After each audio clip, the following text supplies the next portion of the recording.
This morning's reading is taken from Matthew 14, verses 22 to 33. Jesus walks on the water. Immediately, Jesus made the disciples get into the boat and go ahead of him to the other side while he dismissed the crowd. After he had dismissed them, he went up onto a mountainside by himself to pray. When evening came, he was there alone, but the boat was already a considerable distance from land, buffeted by the waves because the wind was against it. During the fourth watch of the night, Jesus went out to them walking on the lake. When the disciples saw him walking on the lake, they were terrified. "It's a ghost," they said, and cried out in fear. But Jesus immediately said to them, "Take courage, it is I. Don't be afraid." "Lord, if it's you," Peter replied, "tell me to come to you on the water." "Come," he said. Then Peter got down out of the boat, walked on the water and came towards Jesus. But when he saw the wind, he was afraid, and beginning to sink, cried out, "Lord, save me!" Immediately Jesus reached out his hand and caught him. "You of little faith," he said, "why did you doubt?" And when they climbed into the boat, the wind died down. Then those who were in the boat worshipped him, saying, "Truly, you are the Son of God." This is the word of the Lord. Thanks, Eve.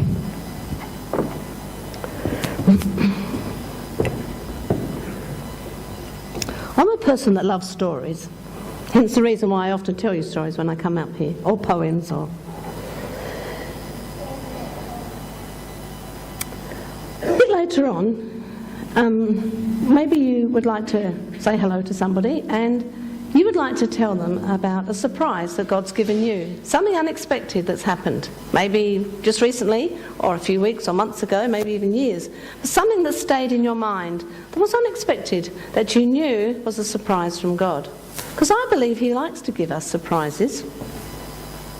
In the Bible, there are many stories that are full of surprises. I think the one that Eve has just read is one of them. Understanding the culture of the day often helps us to understand the stories and the passages that we have in the Bible. So here we have a story of some men, the disciples. Jesus just fed the 5,000 according to the chapters of the Bible, and he said to them, "Go across to the other side of the lake." And maybe they did some fishing on the way. We don't really know what they were up to because they're fishermen. But then in the story, they suddenly see this person walking across, because they probably thought to themselves, "Well, where's Jesus? Why hasn't he come along? We're halfway across the lake now."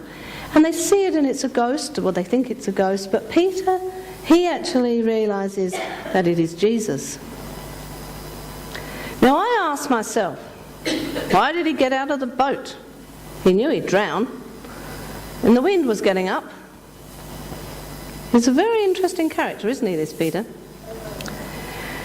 I want you to hold that story in your heads. Picture it. Windy weather, not really out on a lake. I don't know if you've ever been out on boats in lakes. It's quite the waves coming up. But here we have this story of Jesus walking and Peter getting out the boat. So hold that. One of the reasons why the high priests and the elders of the Jewish church were very angry with Jesus, they found that all these people were calling him a rabbi and a teacher. Why was this? Understanding the culture of the day, Jesus had not risen through the ranks. He had not done the right thing. He was a self-proclaimed preacher and teacher. For young men to proceed to become a rabbi, they had to be very well educated. They had to go on and have more education, studying for years and years the Jewish law, traditions, teachings. And then you had to seek permission to become even more educated. So only the cleverest ever actually became a rabbi. Then you had to seek permission again, and you actually had to almost like go along and petition yourself to follow a leader of the Jewish church, to sit at their feet and study their ways. These men then, they try to imitate their rabbi, their teacher. They used to literally walk in their footsteps. So as they were, the leader or the rabbi, the teacher would walk, they would follow in their footsteps if they could, believing this would give them more knowledge and understanding. But this was not what Jesus did. He was a bit of a rebel, I think, our Jesus. That's why I liked him. He just said no. But go back to your picture in your mind of Peter stepping out of the boat, and here we understand the tradition of the day. Peter was following in Jesus' footsteps. If my teacher, my Lord, can walk on water, then I need to follow in his footsteps, whether it's on the water or on the land. So he got out of the boat, and we know the story because he started to sink. I love the verse that says, immediately Jesus took hold of his hand. Now, I actually do an online Bible study with lots of good different girls, and mainly from Aberfoyle. And I always say to them, look for the things which you're reading that are unexpected, or a word or a verse that really stands out to you. Because we read these stories, don't we, all the time? You all know them. You've been Christians for years. But you need the Spirit to just give you that moment when you read something that is special. And to me that one was, immediately Jesus took hold of his hand and pulled him up, and they went into the boat. Well, as for me, as well as I might try to walk in the footsteps of my Jesus, I so often fall and feel like I'm drowning, and I'm sure you all do at times, trying to understand and work out what to do and what to say. How we think through the stories of the Old Testament that Trevor very kindly gave us last week. Now, we all talked about that one, didn't we? Which was really interesting. So we need to think these things through more. We all ask ourselves, don't we, why is there so much evil in the world? Why is there so much sickness? Why is there so much suffering? And we don't really have the answers. But I guess we just walk in the footsteps of our Jesus as much as we can. Now, I spent some time, as you do when you come up here to speak. I said, Lord, what other surprises do you want me to talk about this morning? Is there something different? What is there that's unexpected? What is there, something that I can give the people this morning? And the only word that came, and I'm a believer in prayer, and that when I sit quietly, I just try and let the first thoughts drop into my mind, believing that's what the Spirit is. And if there's a word that comes, that's what I follow. And the word that came to me was adoption. So I looked it up in the Bible. So what does it mean, adoption, to be adopted? Again, seeking understanding of the culture of the day, because it comes from Ephesians 1, verse 3 to 6, and for today as well. It's very significant, the word adoption. Some of you may have been adopted. Some of you know people or families or friends that also have been adopted. But you take on the name of that family and you become part of that family. And in Jesus' time as well as today, it's a knowledge that you belong, you are of value, you matter, you count, you have rights of the family, you have inheritance, you have a position in the culture that you're in, or whoever you are in that, because of that family. You have people in communities recognise you because you're part of that family. So we need to remember that we actually are sons and daughters of the heavenly King. We are a daughter of the heavenly King, or a son of the heavenly King.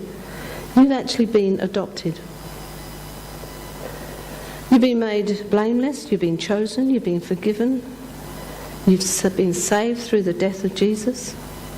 You are children of the heavenly King, and your inheritance is heaven.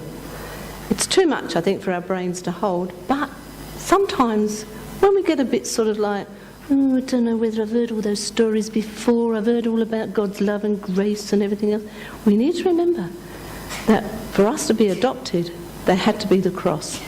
We couldn't have been adopted into the heavens or the kingdom of heaven without it.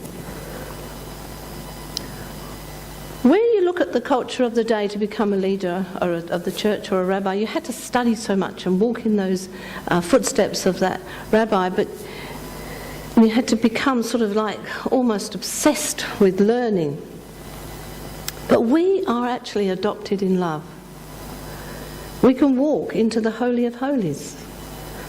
You all know what that is, don't you? Where the veil was there, and after when Jesus died on the cross, that veil was parted.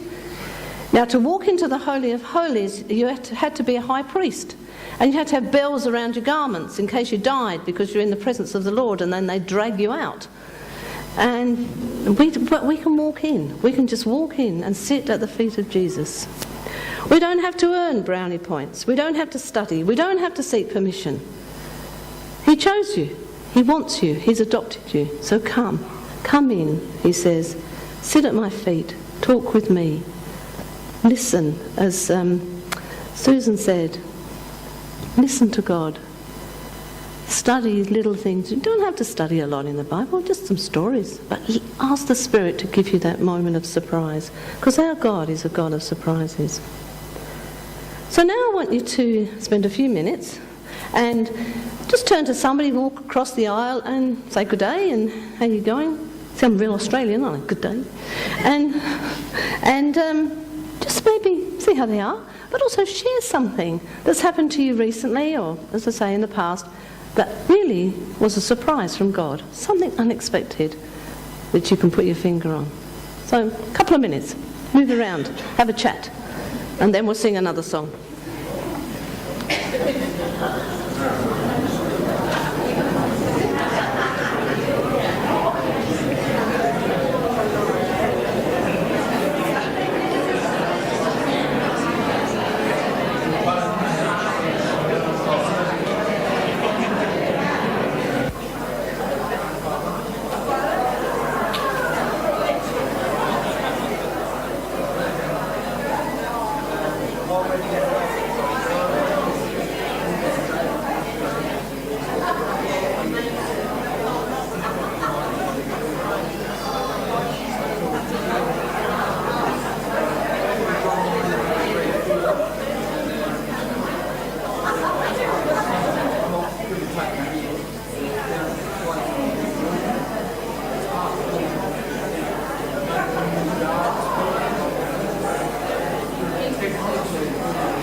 Maybe you could continue